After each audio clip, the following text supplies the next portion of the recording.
We're about to overthink everything. These women that started the Life in Leggings movement have been talking about these issues. I don't want you to think that they now started talking about this here. Does it mean that we need to understand as mothers, how do we raise our sons differently? The Overthinkers.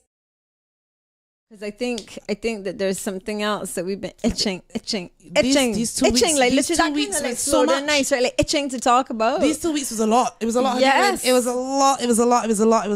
We have ain't even a scratch the surface, Claire. We ain't even scratch the surface. But I want to touch on the Barbados Today article that I sent to you. And this is about Life in Leggings movement that has been taking not just Barbados, but the Caribbean. It gone international. It's global now because they actually taking it by storm. They had their place in BBC as well. Mm-hmm. There's a whole 2 weeks of dealing with violence against women right now on an international level. Yeah, all over the world. Yeah. So BBC has their eye out on that, and it was really.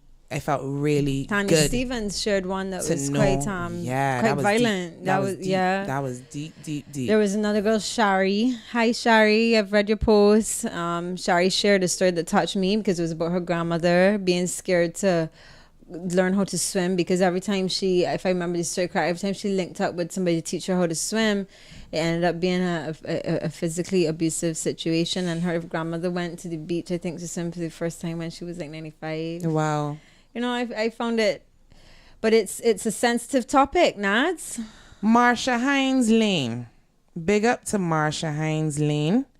I think that she, with the whole timeline of everything happening and all of the opinions, the comments, everything that's coming out, she's the one that made the most objective article to me thus far. You want to read some snippets there? I know you can't read the whole thing, but a few bits. Neil, put up a link for our viewers so that they can go and read the full article on Barbados Today. Right.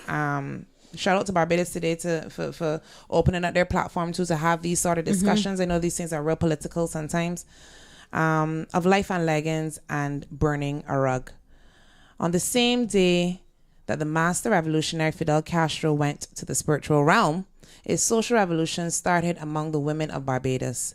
The wave started with a video posted by one popular Facebook blogger who frequently interrogates female issues. I don't want to make any assumptions because she didn't call any names. We'll give our opinion once I finish read the little section. Under the video, so we already know what this is. Really and truly. Shout out Sharianne Norris. Hi Sharianne. You really brought some stuff to the forefront. Continue, Nadia. Under the video, in the comment section, men started about their women hating and body policing, and the Life in Leggings movement germinated as a flat rebuttal to the misogyny exhibited. Alarmed by the lack of understanding, compassion, and caring in the men who commented, another few Facebook women warriors came up with a hashtag to create a space for women to talk about their experience as Barbadian women. And I wanted to talk about this, the beginnings of the movement. We shouting out Sharianne Norris as the catalyst of something bigger than she ever imagined. I don't think all the women who took it under their wings. Sure. I know that everybody had different opinions on it, but there was definitely and there's still a lot of discord going on. I really wish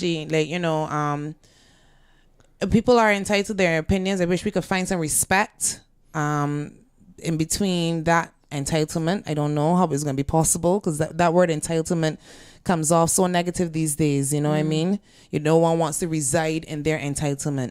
But these women that started the Life in Leggings movement have been talking about these issues. I don't want you to think that they now started talking about this here because of Sharianne's video. No.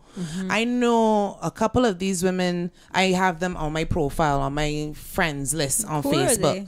RT, Nikita, Jessica. I don't think her name is listed in the organization. No, I don't really know her, but I know for sure RT, Nikita, and Jessica. The three of them, I've seen them the most vocal on my timeline with the Life and Leggings movement. I'm not friends with Reese neither, so I don't really see her timeline. On mine, and Reese talks a lot of, she's contributed a lot. Nikita for sure. I have seen her before years ago. Any situation that she's encountered with sexual harassment, street harassment, she makes a Facebook post about it. Okay. Art for sure. For years now, I've seen her speaking out about these things. But the reason why I wanted to really talk about that video, because that video did something to me when I watched it. It did something to a lot of people when they watched it, because she spoke with such... It created the viralisticity, the viralism. It made the topic go viral. Yeah. I don't know the right word. No. That word you were onto something. Viralasticity. Oh, it sound good. Get Oxford funny. Yeah, boy. Overthink. We make up words and thing, boy. That one hot. Because elasticity, viralasticity. She really spoke with a lot of honesty. Yeah. And conviction and passion. Yeah. I think that a lot of times when it's a very sensitive subject such as domestic abuse, women sit back because they're scared, and sometimes it just takes that one person to crack. That's what I crack think it, and I think that's what Sherry-Ann did. Yeah, because she's been doing some very controversial videos from before. Like, this is not her first walk in the park by no means. She's the one that does really hold a situation by its neck and really shake it for what it is. And as much as we have women that have been talking about this topic on their own platforms, I think having Sherry-Ann talk about it on her platform, knowing how much views she garners, knowing how people, look at her in society, and not giving a frig about that there as well too, because there's some people that would try to tone down their message and frame it in a way to make it palatable. But I think it was because she came so raw out the barracks is what really made the topic go viral, which gave birth to the Life in Leggings, which gave birth to women letting go a certain, inhibition or feeling of guilt. Or it sparks a lot of controversy in a lot of different areas relating to abuse as well, because it's brought up the question, well, where do men stand? It's brought up the question, what is correct dress code versus not correct dress code? What behavior equates to being deserving of respect? And for me, I telling you straight, I am on the fence with so many things, because it is not clear cut. It is not clear cut, and I know it's brought up too, because Life in Leggings took it a step further to me than Sherry-Ann did. Sherry-Ann was concentrating on sexual harassment as it pertains to catcalling and stuff, sexual abuse or assault as it pertains to groping and rape. Very sexual. Where does abuse stop? Where does abuse stop? Because it can go from the physical to emotional to mental. We have all type of different stories that are coming out with the whole hashtag movement, that's showing you that abuse is happening on so many different levels. It's so much to unpick. So many. Where do you start? Levels. Where do you sink your teeth into? It's a little overwhelming when you look at it as a whole. We have I don't have to touch on it now, because definitely we're gonna come back to this again. Nadia and I have discussed bringing guys onto this format as well, because there's a large school of thought from certain persons within the movement that men have made disrespectful comments which have in essence not allowed women their respect in their space of being able to express themselves. But then my take on that is that if you're really serious about healing from this situation, because ultimately expression of it and discussion of it should hopefully lead to a place of healing and learning and understanding why certain things happen. And you have to be very wary how you cut other people out of the equation whose opinion or perspective on it might actually bring clarity, not in the peaceful way that you were hoping it to do, but a perspective that you did not consider. And I think that the topic of involving men, it is very touchy. I do think that, certain men need to use a level of sensitivity when it comes to abuse before they just go splurting out of their mouths whatever they feel like saying, or, downplaying the situation. But at the same time, we also need to understand what is it that's driving men Correct, to make the Claire. decisions that they've been making in the first place. If You not, hit the we nail on the cannot head. modify ourselves. We cannot move past that if we don't understand what's driving that. Does it mean that we need to understand as mothers, how do we raise our sons differently? You know, it brings up a lot of. You basically said it for me. It goes back to the topic of religion that we were talking about in our first episode. You guys could check that out on our YouTube channel with Overthinkers TOT. We were talking about religion though, and we were saying that gone are the days where you just telling people what to do, and that's that. This is bad, this is good, that's that. Because here we are with people who are being or acting out of hundreds and hundreds of years of conditioning. They don't know any other way. Let me talk about, I think you need to tell them what we were discussing early on in the week about the video again. Tell me, mama, don't bring me down. Oh, Hey. So from a young Every age, time I pass, they trouble me. you know that What's video that? resurfaced this around this time, and people watching it with a different light now since the movement, since the discussions, all of that there. People watching it with a different eye. Because we watched this video. I'm sure Neil gonna show you. Neil's have everything in this big, beautiful computer in front of me. And every time she come down here, she looking so good. Mm-hmm. And every time she pass by here, she feeling so good. So we got Tell she mama, don't send she don't. the start of the video now. And the girl is singing men looking depressed. chatting at the girl. They even go as far as to like go and like touch her bum and instigate little dancing and thing. And you can see the girl is And this is our folk song. Clearly This is our folk uncomfortable. song, people. She clearly looks uncomfortable. I have to say this now, out loud. The sound takes a progression because remember the men were happy about it. Every day she comes out here, she looking so good, good. And every time she pass by here, she make me feel good, good. And it kicks you know, it's fun, yeah. The song takes a complete 180 progression now and starts to sound real sad. Every time I pass, they trouble me.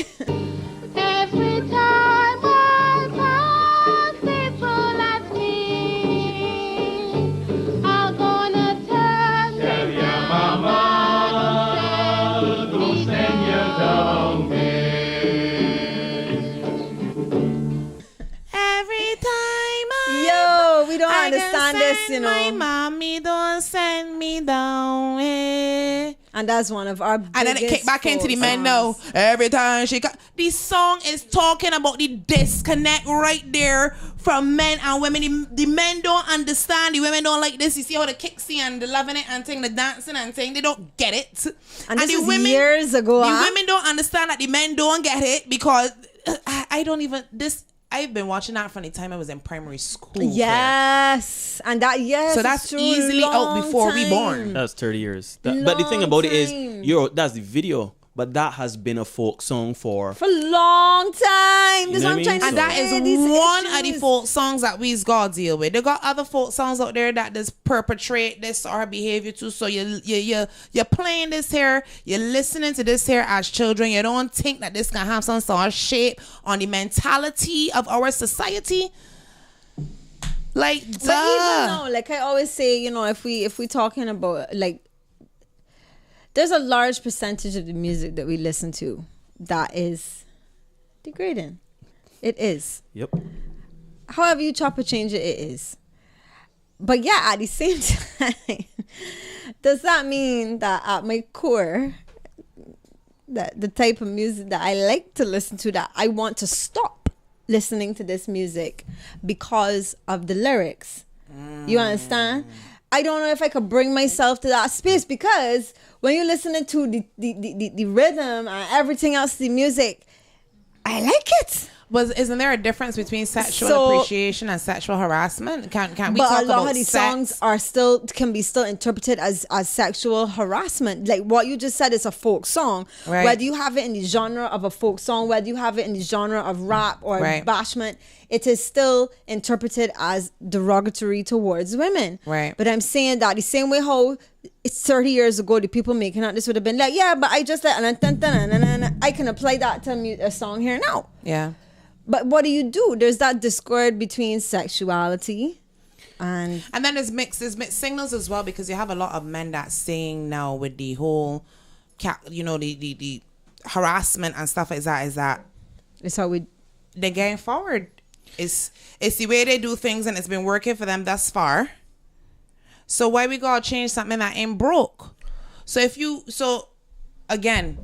got girls now that dancing to all of these vulgar lyrics, you know what I mean? Is it just a dance? Is she okaying these lyrics? Is she subscribing to these lyrics? Like, I'm telling you, it's all such of these mixed up things. Topic. So complicated. But I think at the end of the day, there was where the movement comes in is that there were a lot of women who felt we needed that space of expression. Yeah, I think that what is breaking important, that silence of what kills all of these arguments is consent. At the end of the day, if a woman hasn't consented to a particular behavior, if she hasn't agreed with you, made an agreement, amen, with you, amen, like to conduct her whatever way, y'all could get as creative, and she has a right to always change her mind, and she has the right to always change her mind. She has a right to change her mind. So she may have started off in a particular interaction with you and then realizes going down a road that she was not 100% prepared to go down, or not comfortable with, irrespective of what she's wearing, irrespective of how she was dancing. They would tell you different, yeah. If she says no, man that would tell you different. You start me up.